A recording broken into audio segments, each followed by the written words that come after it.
Bonjour à tous, c'est Ulrich de Frandroid et nous venons juste de prendre en main, derrière moi, le LG G6. Est-ce le grand retour du constructeur coréen? Voyons ça plus près.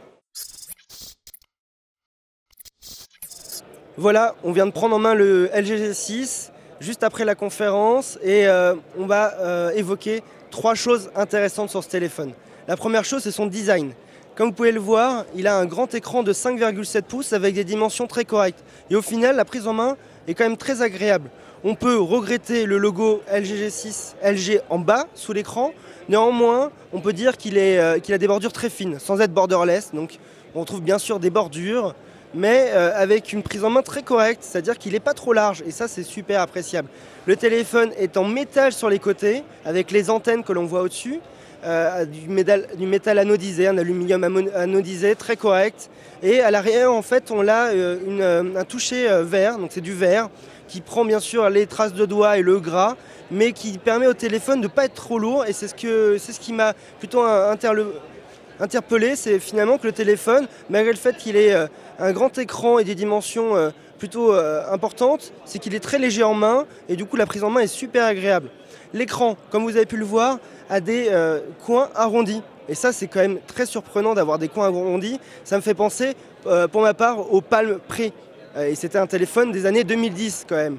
Et donc, cet écran au coin arrondi, LG a réussi à intelligemment utiliser le système Android pour pouvoir s'adapter. Donc les applications s'adaptent et l'application qui tire le mieux parti de cette fonctionnalité, de cette caractéristique, ce sont les photos et les vidéos où le rendu est top. Et d'ailleurs, en parlant de rendu sur les vidéos, LG a intégré le support du HDR10 et de Dolby Vision. Ce sont des normes que l'on retrouve sur les télévisions 4K et je peux vous dire que c'est top dans le sens où on va avoir des couleurs beaucoup plus vives et en fait un panel de couleurs, une palette de couleurs très variée et ça donne des images avec des couleurs très vives et c'est des images qui sont vendues aujourd'hui par le marché de la télévision 4K et c'est quand même plutôt appréciable de les voir arriver sur des grands écrans de smartphone.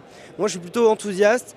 Après la partie design, qui est la partie la plus intéressante de smartphone, on va parler très rapidement de deux autres parties. La partie logicielle Android 7.0 avec quelques ergonomies, quelques interfaces dédiées à LG qui ne changent pas trop par rapport à une version stock d'Android.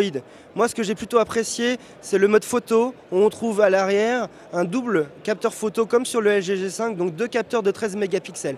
Et l'utilisation de LG est plutôt intelligente parce qu'elle nous rappelle celle de l'iPhone 7 Plus, c'est-à-dire que chaque capteur va être utilisé indépendamment de l'autre. On a un capteur avec 70 degrés d'angle qui va plutôt zoomer dans l'image et donc qui réalise des clichés vraiment très corrects. Et l'autre côté, on a un grand angle, environ 125 degrés, qui permet là, pour le coup, de remplacer un compact et faire des photos super sympas de paysages et qui prend du coup une photo de toute une pièce et ça c'est vraiment appréciable. Finalement, en plus de ce design réussi et de ce double capteur photo plutôt intéressant, ce qui ne va pas être appréciable sur le LG G6, c'est malheureusement la présence du Snapdragon 821. Il est effectivement puissant et vous permettra de faire tourner toutes les applications, mais dans quelques semaines, Samsung va dévoiler un Galaxy S8 avec le Snapdragon 835. Et donc, ce que cela signifie, c'est que LG va commercialiser un produit dont on ne connaît pas le prix, mais qui sera à un prix élevé.